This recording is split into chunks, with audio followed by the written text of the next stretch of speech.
नमस्कार साथियों, स्वागत है आपका आज के इस वीडियो में जिसका टॉपिक है चुनाव और प्रतिनिधित्व। देखिए, लास्ट वीडियो के अंदर हमने चुनाव और प्रतिनिधित्व के बारे में थोड़ी चर्चा की थी। आज इस चर्चा को थोड़ी आगे बढ़ाते हैं कि चुनाव के अंदर जो सबसे आगे वही जीते, है ना। चुनाव के अंदर जिससे ज्यादा वोट मिले वही विजयी घोषित हो। ये पद्धति क्या होती है इसके बारे में थोड़ा डिस्कस कर लेते हैं। इसे इंग्लिश में first past the post system भी कहा जाता है ना। कि भाई जैसे कि किसी क्लास के अंदर हमें चुनाव कराना है, उस क्लास के अंदर 4 कैंडिडेट खड़े हुए हैं कि भाई मैं मॉनिटर बनना चाहता हूं। अब उनके अंदर हमको चुनना है, चुनाव कराना है, तो कैसे होगा?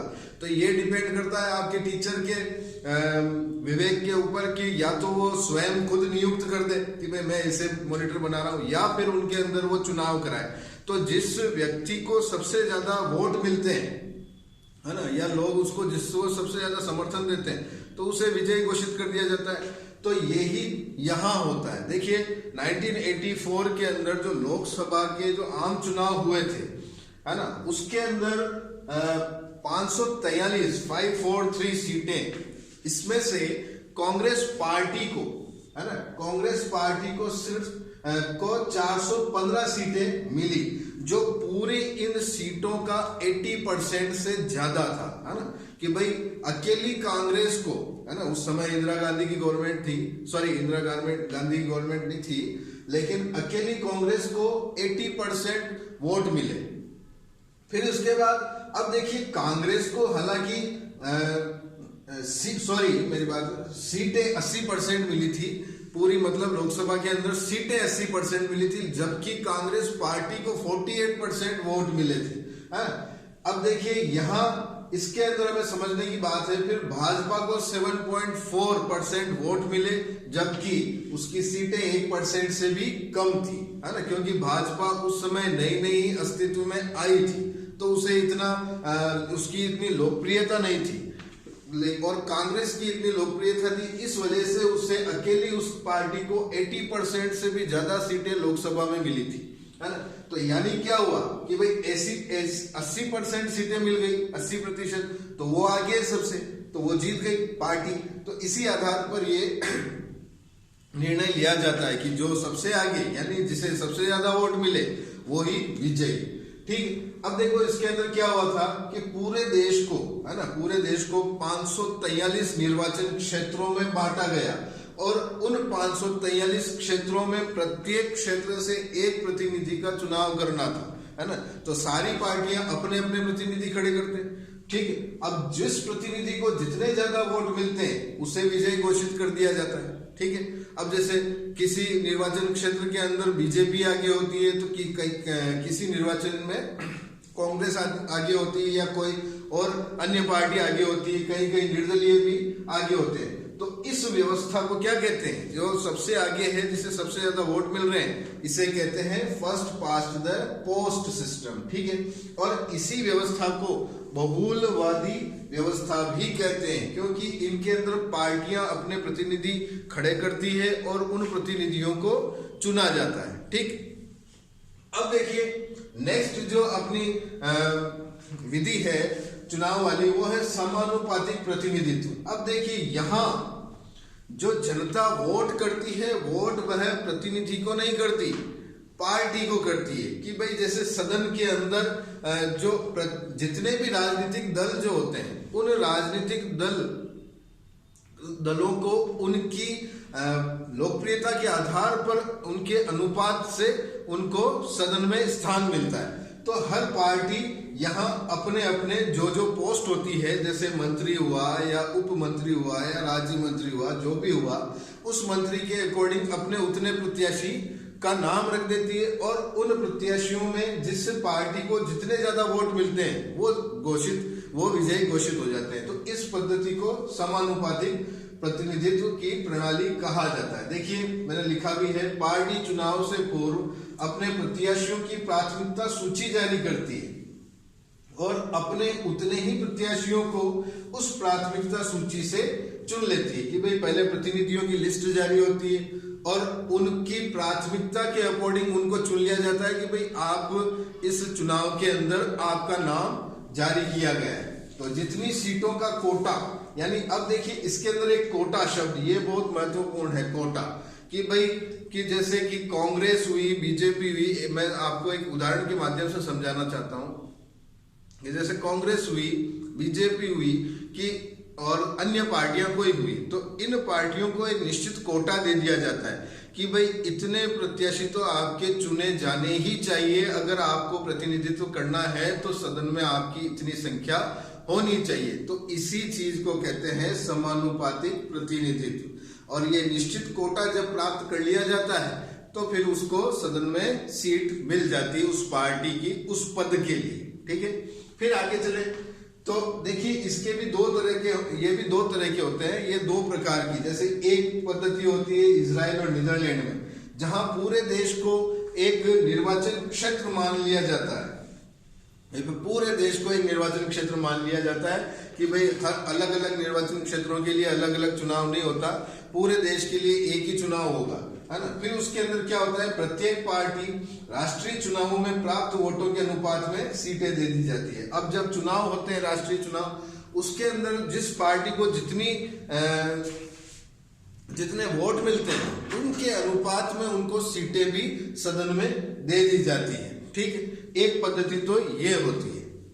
फिर उसके बाद नेक्स्ट जो है प्रोसेसर, वो अर्जेंटीना और पुर्तगाल में देखा जाता है, जहां पूरे देश को एक निर्वाचन क्षेत्र न मानकर बहुसदस्यीय निर्वाचन क्षेत्र मान लिया जाता है ना। कि यानी कि जैसे अभी मैंने यहाँ बताया था कि 543 निर्वाचन क्षेत्र मान लिया गया भारत के अंदर, तो वैसे ही यहाँ पर भी ऐसे ही मान लिया जाता है कि उनको छोटे छोटे निर्वाचन क्षेत्रों में बांट दिया जाता है। फिर यहाँ क्या होता है कि प्रत्येक पार्टी प्रत्येक निर्वाचन क्षेत्र के लिए अपने प्रत्याशियों की एक सूची जारी करती है ना, जिसमें उतने ही नाम होते हैं जितने प्रत्याशी चुने जाने होते हैं। ठीक है, और उस निर्वाचन क्षेत्र का चुनाव फिर वैसे ही होता है जैसे अभी मैंने आपको आगे बताया था। देखिए हर निर्वाचन क्षेत्र के लिए पार्टियों का फिर उसी अनुपात में उनकी सीटें निर्धारित की जाती है। ठीक, तो एक प्रोसेसर ये होता है। फिर क्या होता है, अब इन दोनों के अंदर, इन दोनों प्रोसेस में, एक तो इजराइल और नीदरलैंड वाला और अर्जेंटीना और पुर्तगाल वाला, इन दोनों ही विधियों के अंदर यहां मतदाता अपना वोट प्रतिनिधि को नहीं देते, पार्टी को देते हैं ना, कि पार्टी को चुनते हैं। और क्योंकि पार्टी प्रतिनिधित्व करती है आगे, ठीक है, यहाँ प्रतिनिधित्व नहीं करते, पार्टी करती है, इसलिए पार्टी को चुना जाता है। अब देखिए इसी समानुपातिक पद्धति का एक जटिल रूप, तीसरा और जटिल रूप हमारे भारत में मिलता है, जिसके अंदर जो हमारे भारत के अंदर राष्ट्रपति चुनाव होते हैं, राज्यसभा के सदस्य चुने जाते हैं, और उनके अलावा विधान परिषद के जो सदस्य चुने जाते हैं, इनके लिए जो प्रोसेसर होता है वो भी समानुपातिक प्रतिनिधित्व का प्रोसेसर होता है, लेकिन इनके लिए थोड़ा जटिल रूप होता है, जिसके बारे में हम थोड़े आगे चर्चा करेंगे जब ये टॉपिक आएगा।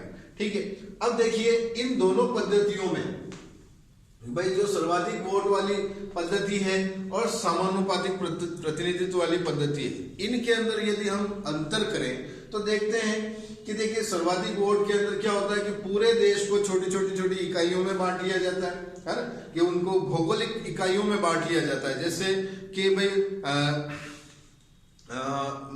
यूं कह सकते हैं कि जैसे राजस्थान के अंदर लोकसभा के लिए जो सीटें हैं वो 25 सीटें निर्धारित है। तो यानी क्या, पूरे राजस्थान को 25 इकाइयों में, 25 भौगोलिक इकाइयों में बांट लिया जाता है और वहां चुनाव होता है। ठीक है, और वहां प्रतिनिधियों का चुनाव होता है, हर पार्टी अपना प्रतिनिधि खड़ी कर देती है और उनको चुना जाता है कि भाई किस पार्टी का प्रतिनिधि जीतता है। ठीक है, और इसके अंदर क्या होता है समानुपातिक में कि पूरे देश को एक बड़ी भौगोलिक इकाई मान लिया जाता है और उसके अंदर मतदाता प्रतिनिधि को न देकर, किसी व्यक्ति को, प्रत्याशी को न देकर पार्टी को वोट देता है। ठीक है, फिर क्या होता है कि वही चीज कि हर निर्वाचन क्षेत्र से एक प्रतिनिधि चुना जाता है सर्वाधिक वोट वाली में। ठीक, मैंने अभी आपको यही बताया। और यहां समानुपातिक प्रतिनिधित्व के अंदर जब पार्टी ने अपने प्रत्याशी खड़े किए तो पार्टी कई प्रतिनिधियों का नाम दे सकती है और कई प्रतिनिधि भी चुने जा सकते हैं। ठीक है, क्योंकि पार्टी को वोट मिल रहा है तो पार्टी के ऊपर डिपेंड रहता है। फिर सर्वाधिक वोट वाली पद्धति के अंदर मतदाता प्रत्याशी को वोट देता है, जो मैंने आपको अभी बताया था। प्रत्याशी यानी किसी व्यक्ति को, प्रतिनिधि को वोट देता है, जबकि इस पद्धति के अंदर पार्टी को वोट दिया जाता है। ठीक, अब फिर इसके अंदर क्या होता है, सर्वाधिक वोट प्राप्त करने वाली के अंदर पार्टी को प्राप्त वोटों के अनुपात से अधिक या कम सीटें विधायिका में मिल जाती है। कि जैसे अब फॉर एग्जांपल मैं यहाँ बात करूं, अभी मैंने आपको कहा था कि पूरे राजस्थान से 25 लोकसभा की सीटें होती। अब 25 लोकसभा की सीटों पर कांग्रेस भी अपने प्रतिनिधि खड़े करती है, बीजेपी करती है, निर्दलीय भी खड़े होते हैं और अन्य पार्टियों के प्रतिनिधि भी होते हैं। तो अब देखिए, जैसे 25 में से अब 14 प्रतिनिधि या 13 प्रतिनिधि या 15 प्रतिनिधि बीजेपी के चुन लिए जाते हैं या कांग्रेस के चुन लिए जाते हैं। तो यहाँ क्या होता है, इनके अनुपात में यानी बहुमत के अनुपात में फिर ये मतलब कि गवर्नमेंट बनाई जाती है और ये फिर शासन या सत्ता में ये पार्टी आती है। जबकि यहाँ क्या होता है, हर पार्टी को प्राप्त मतों के अनुपात में विधायिका में सीटें मिलती है। जैसे कि बीजेपी को कितने परसेंट वोट मिले, कांग्रेस को कितने परसेंट वोट मिले, तो इन पार्टियों के परसेंट में से अनुपात निकाला जाता है, फिर उनके अनुपात में उनको उस सदन में सीटें प्राप्त होती है। तो ये थोड़ी जटिल है, थोड़ा समझना, थोड़ा इनको थोड़ा हो सकता है कि आपको समझने में थोड़ी कठिनाई आए, लेकिन थोड़ा आप इस वीडियो को बार बार रिपीट से देखिएगा, आपको समझ में आएगा और प्रैक्टिस कीजिएगा। देखिए फिर क्या होता है नेक्स्ट, इस सर्वाधिक वोट वाली में विजयी हेतु जरूरी नहीं, विजयी प्रत्याशी हेतु जरूरी नहीं कि वोटों का बहुमत 50% प्लस 1 मिले। देखिए बहुमत होता है 50% प्लस 1, है ना, कि भाई 51 जिसे हम कहते हैं 50% प्लस 1, तो इससे बहुमत प्राप्त होता है, जो इसके लिए जरूरी नहीं कि यहाँ विजय प्रत्याशी को ऐसा मिले, है, जो आगे वही जीते, जरूरी नहीं है ना। और इसके अंदर वोटों का बहुमत हासिल होता है, समानुपातिक प्रतिनिधित्व, इसमें वोटों का बहुमत हासिल होता है। अब देखिए सर्वाधिक वोट वाली पद्धति का अगर उदाहरण देखें तो यह है यूनाइटेड किंगडम और भारत के अंदर ऐसा प्रोसेसर पाया जाता है, जबकि समानुपातिक प्रतिनिधित्व में इजराइल और नीदरलैंड में ऐसा प्रोसेसर पाया जाता है। देखिए अभी मैंने आपको इस वीडियो के अंदर ये सब चीजें बताई है कि भाई 2 पद्धतियों के बारे में बताया कि भाई first past the post system, जो सबसे आगे वही जीते, जिसे सबसे ज्यादा वोट मिल रहे हैं वो प्रत्याशी जीतता है। और समानुपातिक प्रतिनिधित्व में जो पार्टी जिसने अपने अपने प्रत्याशियों को खड़े करती है और उन प्रत्याशियों को मतदाता वोट नहीं देता, जबकि पार्टी के नाम पर वोट पड़ते हैं और पार्टी को चुना जाता है और वो पार्टी ही प्रतिनिधित्व करती है सदन में जनता का। ओके, आप इस वीडियो को देखिए, नोट्स बनाइए और प्रैक्टिस कीजिए। That's all for today, thank you.